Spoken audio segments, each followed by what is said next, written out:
two basic things that our brain does.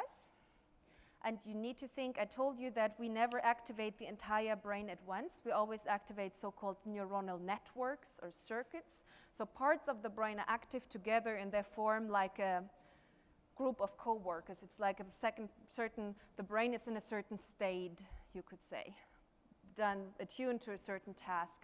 You can either be in what is called a reward state.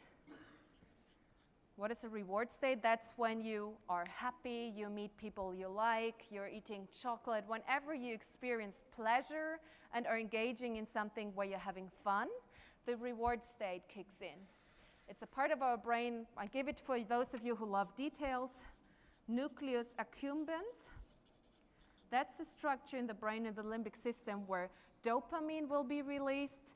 It's a neurotransmitter. I can get to more of that later, but it's a substance in our brain that changes the entire functioning of the brain, and it will make you happy. It gives you a burst of energy.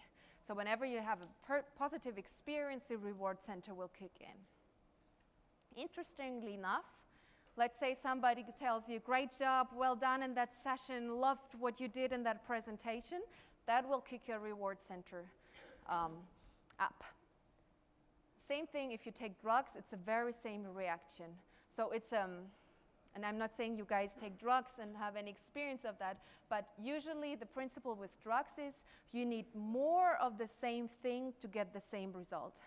So if somebody told you, great job today, kind of what you're expecting tomorrow is that somebody's telling you, oh, you did even better today, and then you're happy. If every day you're doing everything well, that becomes your new baseline. We get used to good things very easily, and then it's our new baseline of how we feel. That's why there's research. Maybe I could ask you this. Who here, if you have the choice between winning the lottery today, and let's give you guys earn a lot of money, so let's say you get 10 million, otherwise you won't be incentivized. Okay, with some other groups you can make lower amounts, but I think for you, I need to adapt. And then either you win the lottery today and you get these 10 millions, which I think could be nice, or you have an accident today and you will be paralyzed for life. Who goes for the 10 million? Please put your arms up. Who rather prefers the accident? Nobody, obviously. I would do the same thing. I would rather take the money. There was actually a researcher who studied people who went through these life events, and Daniel Gilbert from Harvard, he's a happiness expert, really good research on this topic. And what he found is that 1 year after the incident, people were back to the original happiness level. So whether you become paralyzed or have 10 million won't really make a difference in your life. But another thing he found is what makes a difference in your life is the quality of your social relationships. But that's not the point here. What I wanted to say is, do you get used to good things?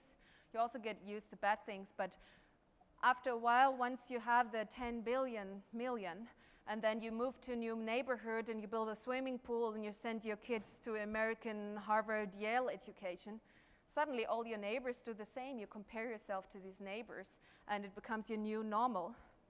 So a little bit we need to take into account that the reward circuit is pleasant, but it's gone quickly.